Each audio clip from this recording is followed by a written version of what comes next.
Well, you've had this job a long time now. Do you like it? Yeah, I like my job. What is it that you like about it? I think I like my job now because I have a power to consolidate my own position to perform to satisfy my political ambition. But I would like to take responsibility and to do something good for the country and the people. And what I would like to be the most is not president of the country in the peacetime, but the president of the country in the most difficult time of the nation. A common criticism that I've heard of you is that you're not really interested in politics, but you do understand and have a liking for power. Is that a fair criticism? It's not true. You come from the countryside yourself, from a small family in a small place. Why do you think the Viet Cong, the communists, have had success among the people in the countryside? I think that these Vietnamese people, both in North Vietnam and South Vietnam before, in 1945, has been lured by the communists. They have not said that they are communists. They said that they are the nationalists who would like to urge the people to fight against the colonialism and to liberate the Vietnam from the French domination. So everyone, after more than 18 years of French domination, would like to be independent. So the word independence is a very attractive. It is a very exciting word for any Vietnamese. So everyone was behind the Viet Cong for the first period of the struggle. And then when they realized that there is not really a struggle for independence, but the struggle for independence first and for the communist domination after, so the people, when they realize that it's too late. Well, under what conditions then do you see communists participating in the government of South Vietnam? I think first, that to permit the South Vietnamese people to perform his right of self-determination through free and democratic election. I think that the presence of foreign troops, and especially the invasion North Vietnam troops, must be solved. The people of South Vietnam cannot perform his right of self-determination as long as we have any foreign troops in South Vietnam. And above all, the troops of North Vietnam who have invaded the country. Now, if the North Vietnamese army does not withdraw from the south, and there are some 20 divisions there at the moment in the country, what will you do?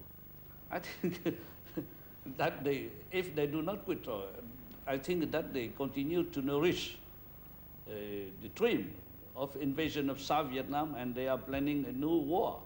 Even now, almost 60 days after the ceasefire, they continue to infiltrate. They continue to send out to South Vietnam more tanks, more artillery guns, and more troops.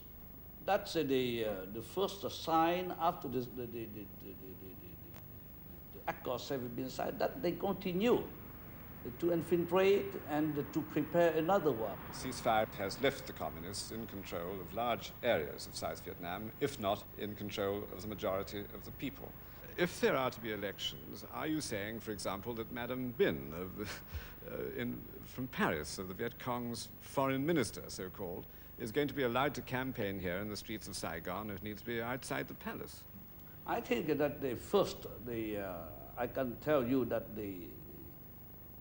that is in the advantage of the communists to gain time, because they do not control enough people to win the election through the vote.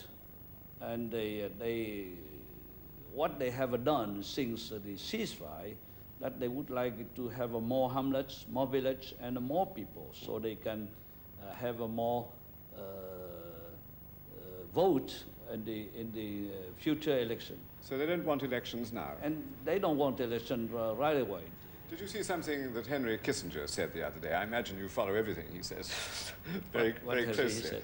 Well, he said that, yes, there was this agreement, but that if one or other of the two political systems was able to provide a morally superior government, that was no concern of the United States.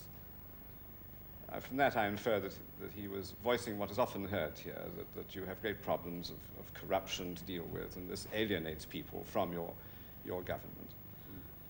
I think that those problems will be solved when we have no more war. I think that in the poor country with the very long war, as long as we need aid from the outside, the condition of living inside the country is in the poor condition. I think that that sources, that's the origin of any social problem, even including the corruption. Now I think we are in peace, and I think that those social problems will be reduced or will be. He seemed to be voicing some kind of doubt, though, that you were capable of doing that in South Vietnam. You will see how I wouldn't be able to do that. You have many critics in the country, as I'm sure you know. You have many political parties, you have problems with the press, many newspapers have been closed down here who don't totally support the war effort. Who do you believe in South Vietnam is with you when it comes to a choice between a communist and a non-communist state? I think that the South Vietnamese people will choose non-communist.